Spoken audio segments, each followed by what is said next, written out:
Multfilmlarda aytilgan hayot haqiqatlari. Yurakdagi muzni faqatgina mehr erita oladi.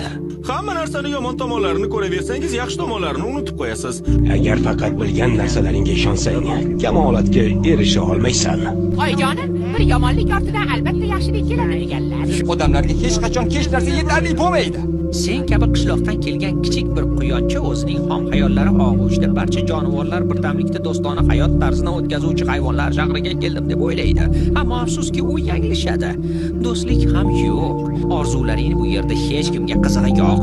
Qalbi mehrga to'la inson hech qachon xiyonat qilmaydi. Ba'zilar taqdir bizning hukmimizda emas deydilar. Ammo bir narsani aniq bilaman. Taqdirimiz o'z ichimizda yashiringan. Uni ko'rish uchun faqatgina mardlik zarur.